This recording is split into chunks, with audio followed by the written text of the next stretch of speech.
it live. You're watching the Marc Lamont Hill official YouTube channel. Wow, that was cool. I've never seen that before. Thank you, Princess.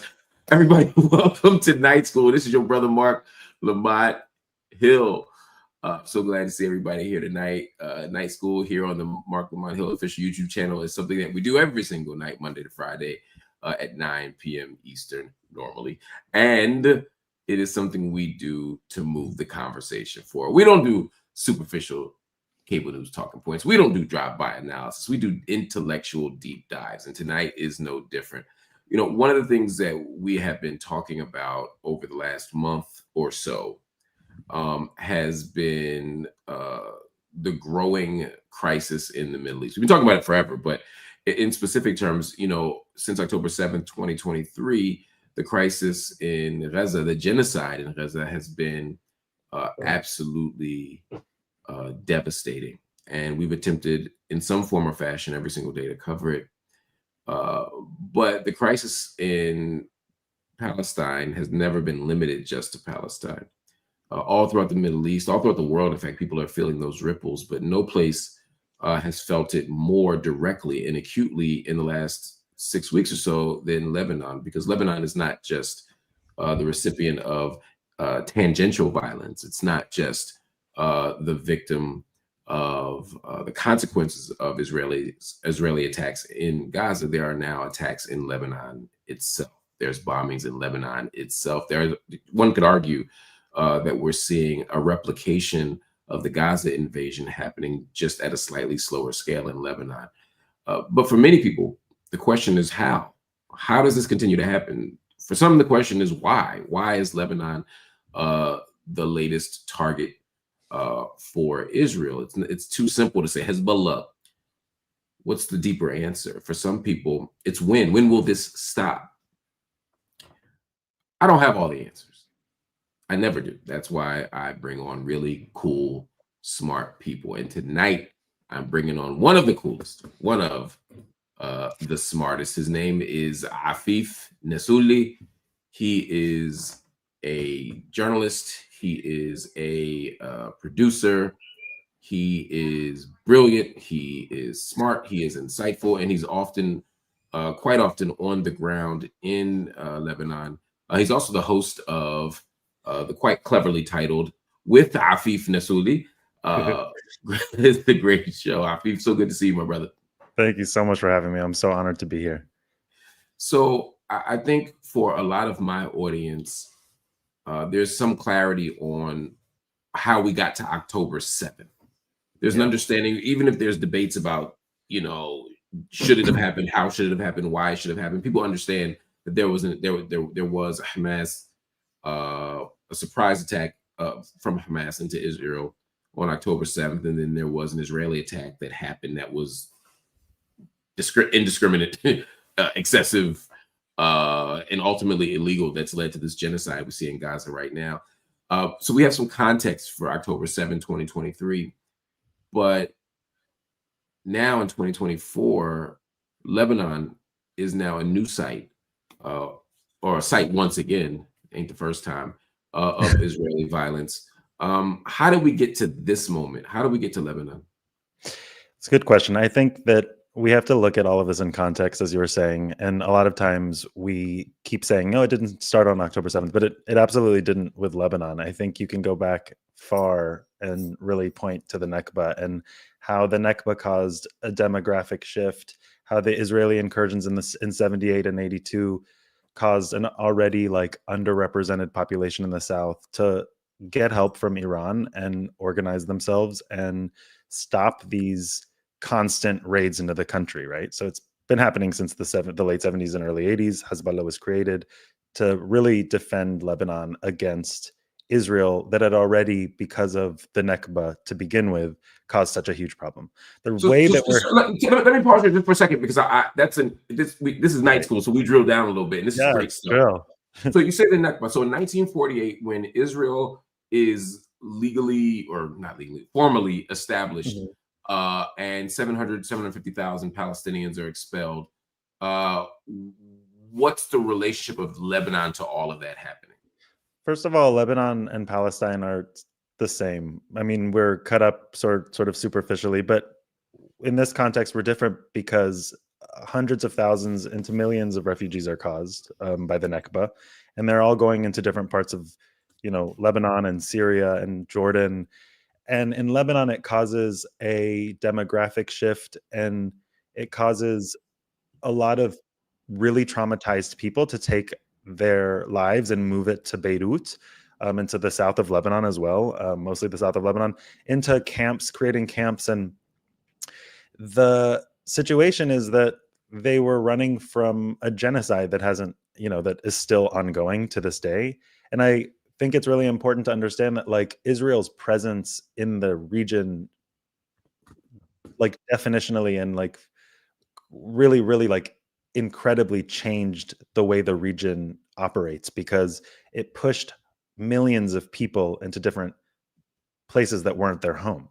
And so with massacres and incursions and Israeli violence, you get a people who are being really attacked all the time. And so they find self-help in creating a group that is doing more than just fighting Israel. They're an entire sort of, they have hospitals and schools. They're doing a lot of things in the south. So the way that but the reason that we're here is the same reason we had the Nakba to begin with. Israel is an illegal entity that just wants to expand, and Lebanon is just a part of its expansion zone. I think the whole Middle East is under threat of that, because I think essentially Zionists believe they have the right to own the land in a way that doesn't include everyone equally. And I think that Lebanon has always been thought of as just another part of Israel to a lot of Zionists. So, there's think pieces coming out literally in the last week that are like, the south of Lebanon is actually the north of Lebanon. And then there was like some reservist who's like 70 years old who was like led into Lebanon with the IDF to like prove that Lebanese like sites are actually Israeli. So there's this underlying, so we're here today because the expansionist ideology of the Zionist regime is that like everything is ours and we're going to consume it and we're going to hyper consume it and we're going to tell the world that this is ours and that we deserve it. And so I think what we're seeing in Lebanon is just a natural progression of what they've been doing for literally decades. And I think right now we're all paying attention, and it's harder than it's ever been. So it's really, really clear. There is, again, just for the audience's benefit, this idea of greater Israel. And I had a debate with a young man maybe 2 weeks ago. His name was Eyal, I can't think of his last, Eyal Yacobi. He's a Zionist student, former student, Zionist, graduate student, and pro-Israel activist. Anyway, he was making the argument here. He made two arguments. One was that no one can tell Israel what its borders are. Okay. Right? Israel has the right to define its own borders. I'm like, well, what if they, what if they're in contradiction to other people's borders? Yeah, like, like, what does that mean? Right. And he was framing it as a self-determination argument. Like, you can't tell us what our borders are. Like, yeah, we can. Like, it's like when you're killing people and like indescribably, like brutally, like I think that there is a case to be made to stop. Like, yeah, it seems like a fair ask, right? But he also was embracing this argument of there being a greater Israel. And I just want the audience to understand that there have been different arguments for greater Israel. Theodor Herzl, one of the founders of the founding father, really, of modern Zionism, talked about a Jewish state that stretches from the Brook of Egypt to the Euphrates. So if you could understand what that was, right, just that's a lot. Like, it's a lot. I mean, like, that's a lot of space. And I'm not making light of it, but it's such an absurd idea. I want to put on a map really fast for the benefit of folk what we're talking about when we say greater Israel here. The Israeli the argument of many Israelis is that based on the Bible, greater Israel is all of historic Palestine. It's also South Lebanon up to the Sidon and the Litani River. It's the Golan Heights. It's the Haran Plain. It's the Hijaz Railway from Daraa to Amman, as well as and then of course it's all the stuff that's Israel now. And so so part of this conversation that we're having tonight is not just about Israel saying that it needs to defend itself from other nation states. It's about Israel, the most influential, currently the most influential sector of the Israeli political class and leadership is arguing that it's all Israel's anyway. And at a moment where we see Gaza being under attack, but also people saying, yeah, maybe we need to settle here too again. And of course, given the long history of people saying, of Israel fighting wars and not giving land back, there's every reason to believe that that Lebanon is not just under sort of military attack, but it could be under the threat of actual like occupation or permanent dispossession. I think it's really important to look at Israel in the context of like European nationalism and Zionism coming from a very ultra nationalistic, hyper consumeristic culture of expansion. I think ultimately it makes Israel more money, to have more land, to develop more economy, to kick people out. It's like gentrifying or development and kicking out other groups. We know. I think that sometimes we like come to these Middle East sort of conversations with like thinking we don't understand, but actually we do understand. Like this is like a group that's really like heavily funded by like the hyper capitalists of the world who are saying like, actually, if we live here, you're going to make more money. And so this is our case. And we're going to make this like biblical case. But like, if you look at the Bible, like, and make cases off of like old texts like that, then, you know, the Talmud says some pretty crazy stuff. And so does all of the books. All religious texts, right. so I think we all have learned that like separating church and state is like a really useful tool. Like, you know what I mean? Like we know that lesson. And I think that when we act like we don't know that lesson, we're actually depriving ourselves of like intellectual honesty. And so I think the answer is they want to expand, they want to make money, and they want to do it at the cost of like Arab lives because they don't really value Arab lives very much, and they never have, and they've always been sort of an inconvenient obstacle to making money for one of the sects of the Middle East that, you know, lo and behold, sectarianism is a big deal. I think a lot of the things they'll lean on is that we were persecuted and we deserve to get back our stuff. But it's like all of the sects have been persecuted in the Middle East. And to make claims like this is because you find dispossessing all of these other sects and all of these other people less important than your self-protection. And I think when you put self-protection ahead of, you know, the region's stability, you get what we have today, which is a completely unstable amount of governments that have to like bend the knee to Israel because it's got the United States in its back pocket. And suddenly this like random European nationalist Zionist project is calling the shots because they are using money as a way to align like their really right-wing nationalist like biblical like argument, which we already know this. Like we already know these people. Like these people have existed in decades before them. Like they're just another iteration of like supremacy. You know what I mean? Like it's just that's that to me. No, I don't think you're wrong at all. So I just want to give a little bit more context for the relationship between Palestine and Lebanon, because I think you're hitting so many important points here. So Palestinians were dispersed throughout the diaspora. In 1967, we saw even more of that, of course. And we also saw the kind of formalization in a lot of ways. Although it starts in 48 and 49, we see the formalization of a lot of refugees, we see a lot of refugee camps and a lot of refugee status arguments being made through the 60s and 70s. It seemed like Lebanon, more so than any other sort of regional player, was really under the there just seems to be always a brewing tension between Israel and Lebanon, or maybe more appropriately, it seemed that Lebanon was always in Israel's sights. Yeah. Well, I think that it's really, sorry, I didn't mean to cut you off. If you keep please. Going, I was just going to say that, like, 1967 occurs.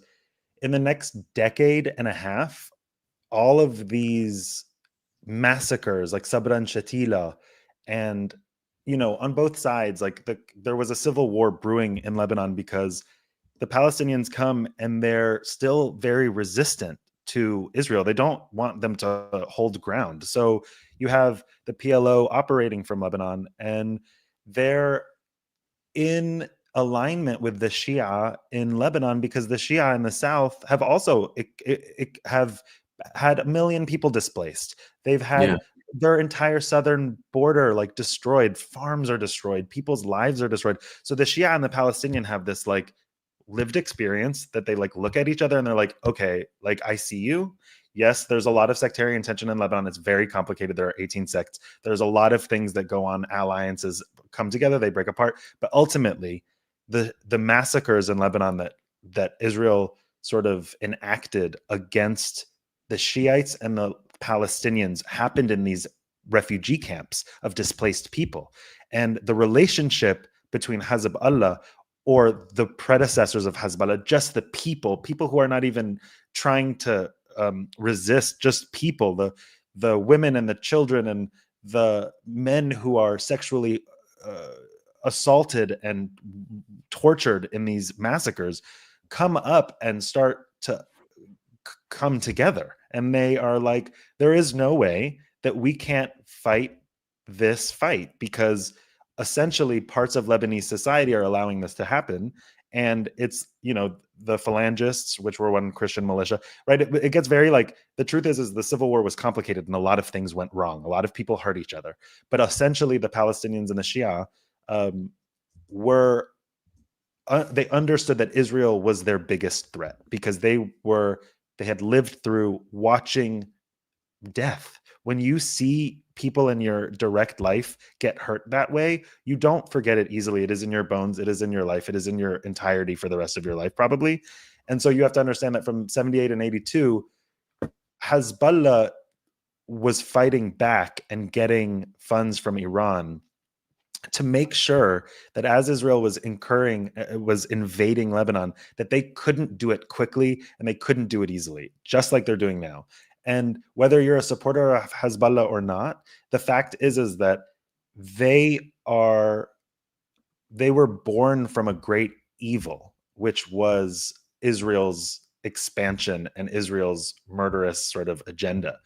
And so, you've had a fight on the border for decades because Israel can't stop trying to expand and tell everyone that it deserves, land that's not theirs, land that people live on, like land that people have grown up on, they have olive trees and memories and old lineage to. It's just not that, it's not going to be easy for a Lebanese person on the south border to feel like they're really that different than a Palestinian person. Like this is all Western European, like 20th century decision making where lines are. It's like, right, they're gonna fight. Literally colonial masters with maps and rulers just drawing lines of post Sykes-Picot and saying, hey, this, we'll take this, we'll take this, we'll take this.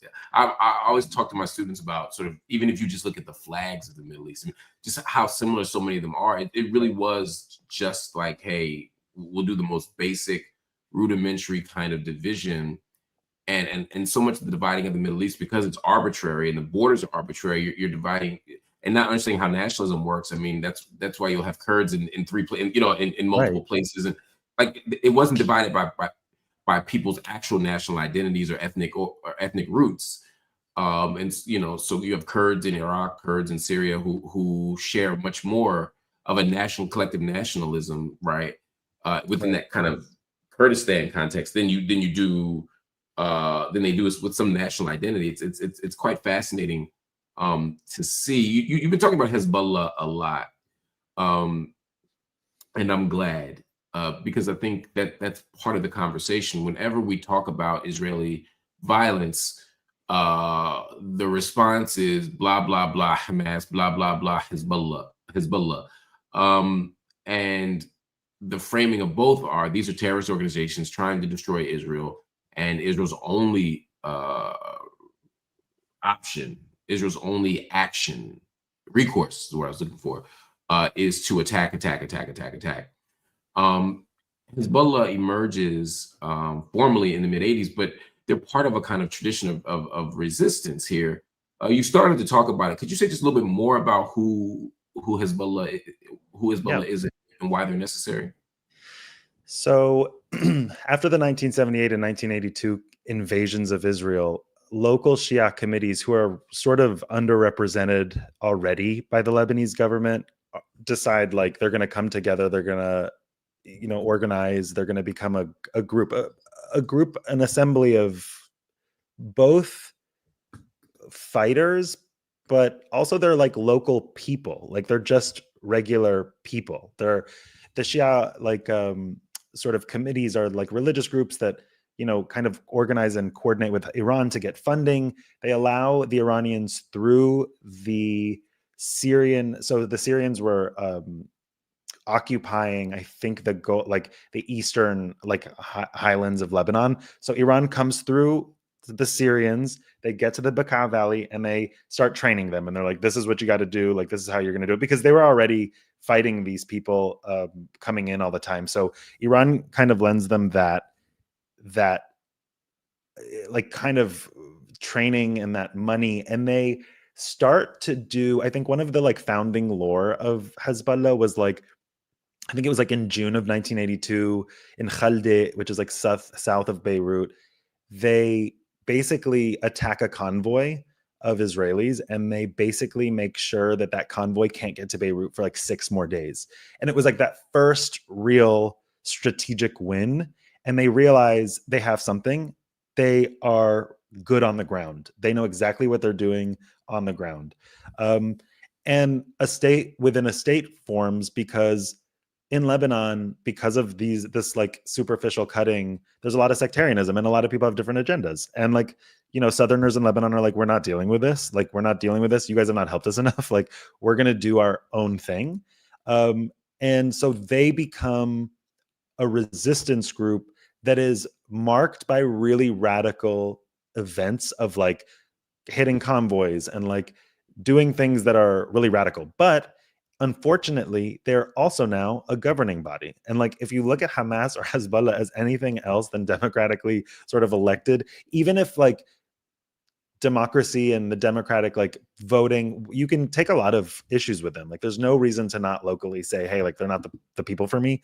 But unfortunately for like those in the world who want to just pin them as terrorist organizations are doing so because they have an agenda. Because unfortunately for them, the Hezbollah won a sweeping amount of votes in the south.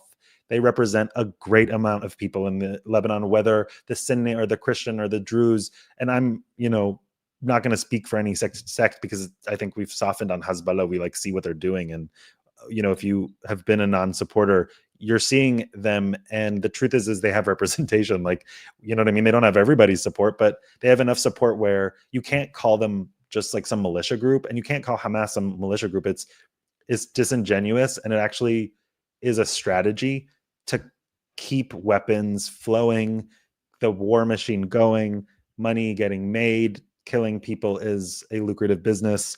And so ultimately, Hezbollah evolved from 1978 and 1982 to now what you see, which is a really, really adept army that's not getting beaten, that is actually the cause of a looming ceasefire, because they actually just, no matter how much they get hit, they're still really strong. They're still haven't even deployed, 20 to 40,000 men. So their success in the last couple of weeks, even though it's been really, really hard because they've also suffered a lot of defeat, like, they're still doing it. And they're more than just a group that's like, a ragtag random violent group. You know what I mean? Like, it's more than that. It's such an absurd argument, but it's one that the West buys. And I think we know more now than last year. We've learned more about Hamas than we have Hezbollah. But I think in the next month, you're going to see the media campaigns very similar to what we saw in the 80s, very similar to what we saw in 2006, ramping back up about Hezbollah. Why are we where we are now? Specifically, why has Israel made the decision, in your estimation, to invade Lebanon? I think that they want to get their line is they want the 60,000 northern Israelis to go back and be safe because Hezbollah has been just like on their butts since October 8th, 2023. Like the moment Israel started like hitting Gaza with so much firepower, Hezbollah was like, we're in solidarity with Gaza and we're going to make your lives a living hell as much as we can, or maybe not even as much as we can, but to a degree where you know that we can cause you to feel unsafe. And so there's these 60,000 Israelis and there's these tens of thousands of Lebanese people still also on the border that have been displaced. And I think that Israel more or less wants to do this slow pushing up to expand. I think that we are watching them try to do a ground invasion and try to hold land, but a big part of resistance is not letting the enemy hold land, and they haven't really been able to hold land because Hezbollah is just like beating them on the ground. Even with all of the strategic defeats, like they have gotten their leadership decimated. They've gotten, 3,500 people in Lebanon have been killed. 80% of them have been killed really recently, like in the last month. So Hezbollah has like experienced a devastation, but even with that, still they have so much going for them. To be honest, like they're still a huge threat. They like basically, even if diminished, they have all of these attack drones that can't be intercepted by the dome. And actually they like hit Netanyahu's like beach estate or something. They hit they're hitting Tel Aviv, and they're still capable of like messing stuff up in Israel to the point where Israel's looking at this and they're like, actually, we should probably figure out a ceasefire because we don't think to beat Hezbollah, it would have to be so protracted, and they're already getting tired in my calculation. So I think that, like, to sum it up, basically, we're here because they want to expand and they want Israelis to feel really safe, to feel really safe on that northern border, even into the Litani, and even maybe further if they could. But Hezbollah is like, no, you're not going to feel safe stealing our land. You shouldn't feel safe already because you've taken so much you've taken Palestine. So I think it's a constant struggle between them trying to expand and Hezbollah trying to push them backwards. The critics of you and me and the people who are pro-Israeli and even just pro-Zionist are going to say this is proof that it's not about national liberation. It's not about self-determination. This has nothing to do with Hezbollah. They just hate Israel. Why would they? Why aren't they minding their own business? If when whatever happened on October 7th was internecine, and the fact that Hezbollah is intervening is just proof that they just want an opportunity or an excuse to attack us. This is what we mean when we say we live in a bad neighborhood. Mm-hmm. What do you say to that? Well, yeah, like I argue and advocate that we should just hate Israel. And that's honestly like how I think that Hezbollah feels. Like they don't just hate Israel for no reason. They hate Israel because Israel stole a bunch of land and keeps stealing a bunch of land. And so it's definitely valid that they think, they just really don't want us to exist in the way that we exist right now. And I think that that is true. Like Israel exists on stolen land in a way that is extremely violent and has taken the rights of many, many, many, many, many, many people, both in Lebanon and in Palestine.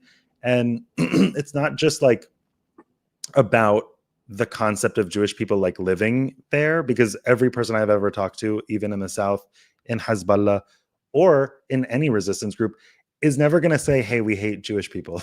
They just don't feel that way. Like they almost feel like Jewish people are an earlier iteration of Muslim people and Christian people. Like they don't look at them as this foreign sect. What they see is Israel being a foreign European iteration of the sect. It's kind of like people will say about Iran, like, yeah, on the opposite side, like there are greater powers that be than Lebanon that are machinating a lot of problems for Lebanon.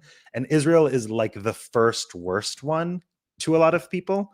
And I think Israel has deserved to be like very much disliked, and not wanting, like people not wanting Israel to exist in the way it does is fair. And it's fair for them to say, hey, that's how they feel about us. It's like, well, yeah, you came in and like murdered, you genocided an entire, you attempted to ethnically cleanse an entire people, and they all fled into Lebanon.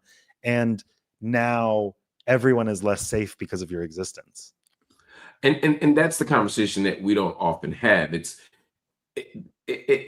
like we have to prove that we don't hate Israel or that we don't hate this country or that country, as opposed to having a conversation about why hate or anger or frustration or rage or whatever is being felt in the first place. I mean, why must someone feel deep passion and love for their occupier? Why should someone who's been genocided say, yeah, I have to affirm Israel's right to exist? I mean, these are strange demands and requests that seem to be only asked of those who are oppressed by Israel. There are lots of settler colonial states. There are lots of violent nation states. Nation states themselves are almost by definition violent. I would argue they are.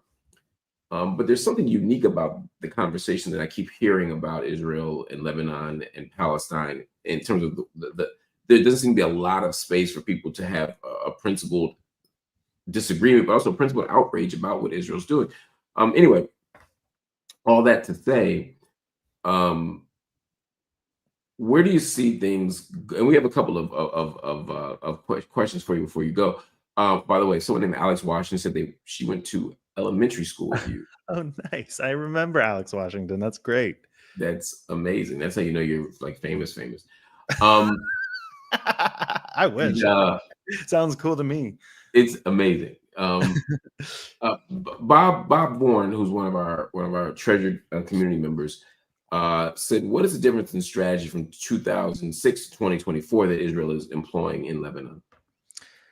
I think that's a good question. And I think that it's hard to answer other than I think they're more emboldened and they're more expansionist and they're more right wing and they have more leadership that is supportive of these like extremist expansionist goals. So I think I was there in 2006. It was horrifying. I was caught in the war. I had to escape, and it was very acute. But what the difference is that they killed like 1,000 people in all in like a month. And I think in one day, Israel killed like 500 people. They've killed 3,500 people, over 3,500 people this time. 200 kids have been killed. I think like that's like 3 kids a day from UNICEF. It's like an unbounded violence in a way that hasn't been seen before, actually, like probably in decades. And I think like the ways that they're decimated and have decimated Gaza are being recreated in Lebanon. And I think that's different than 2006. I think in 2006, they were in Dahi in the southern suburbs and then south of Lebanon. And I think that on Sunday, they bombed my neighborhood, which is in central Beirut, which is like a totally different strategy of what they've been doing. They've been targeting people in, electronic shops. So I think that what they're doing now is unbounded. They've hit places in Lebanon and in Beirut that they'd never hit before, like the Shuf and all sorts of parts of Lebanon that has made everyone feel incredibly unsafe. Whereas in 2006, as Bullet the Bunny said, in the pager thing, in addition to breaking military engagement norms and being 100%. All kinds of illegal, it had to have created a more expansive sense of unsafety there, no? It was traumatic. I mean, I had left the night that happened, and all of my friends were so afraid because the collateral and the randomness, and it felt like terrorism because it was terrorism. And it was like, it was just like, why I felt that way. Yeah, it was just absolutely horrifying to be in a situation where devices could blow up, to the point where getting in touch with my family and my friends was hard because they didn't want to touch their devices. The level of psychological warfare on top of the bunker buster bombs and the psychological like concept of warning you 2 minutes before we bomb your entire neighborhood. It's the type of warfare that is terror, and it's being funded by the number one economy in the world. And so there is no, it's like you feel small. And the difference between 2006 and 2024 is the smallness, I think, with which we feel in terms of the big attack, like the ways that they're attacking us are so large and so merciless that I think the difference is mostly that it's just so much bigger and so much less like predictable. Which is absolutely terrifying. So then the question for me finally just becomes, what's next? You know, first at the level of occurrences, like how do you see the next few months playing out? So I'm just gonna like try to stick to what I know, because I think it's really hard to like make huge. Yeah, I don't want crystal ball stuff. More like how is development moving? So Amos Hochstein, the U.S. special envoy, just left to Israel, saying that there's been like progress with the ceasefire agreement. And I think like what we've been saying is that Hezbollah has like the ability to hit Israel 100 times a day. It's not been broken. It has still got a huge sense of control of the South, a lot of support, and tens of thousands of men that have not even been deployed. So now the U.S. is trying to broker its own ceasefire before Trump gets into office. The ambassadors like handed over a draft proposed ceasefire deal to the Speaker of the House, Nabih Berri, who's like been representing Hezbollah. And the chief, Naim Qassem, said in a televised speech actually earlier today that they'd reviewed the feedback. They've reviewed the like proposal. They've given feedback, and they say that it's like in Israel's sort of hands. I think that there's a lot of things that they're going to still have to, hammer out. But I think ultimately what I'm hoping for is that ultimately ceasing this extreme damage to Lebanon is for the benefit of most people. I think that Lebanese people are thinking a little bit like, it's been hyperinflation. They've been economically like to the backs on the wall. They've been trying to be in solidarity with Gaza. It just seems like it just needs to end. Like the murder needs to end. You know what I mean? Like ultimately, I'm hoping that a ceasefire deal does happen in the next few months, even sooner than that.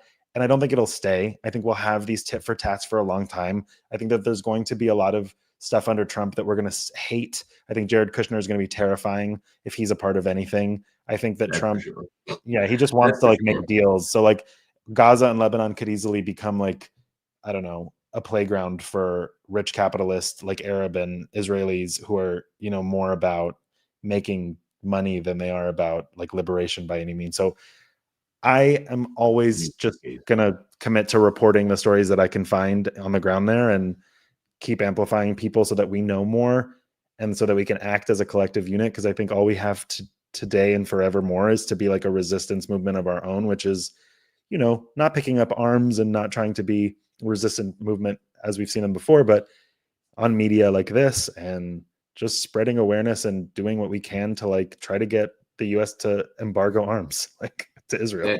Hey, from your lips, I'm not optimistic. All the evidence suggested that ain't going to happen. Right. But it's always impossible until it happens, right? So we have to keep fighting and struggling and using our voices. And that's what you're doing on your platforms and with your on the ground reporting. How can people get a hold of you?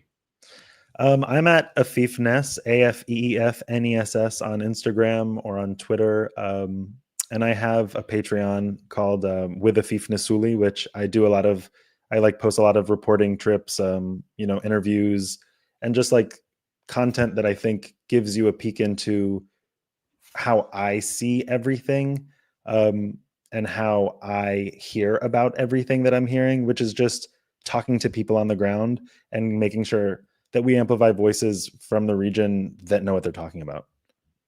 Well, you certainly do that. We're grateful for you, man. Everybody, please check Afeef out on social media, on Patreon, especially. We want to support member-driven stuff, subscription-driven stuff. And just, again, thank you for all the work you do. We're going to have you back real soon because I have a ton more questions. Yes. I'm down. I appreciate you. Hopefully I can catch you before you get back to Beirut. Afeef, thanks so much for joining me. Thank you. I'll see you soon. Yes, sir. Everybody, that was Afeef Nessouli.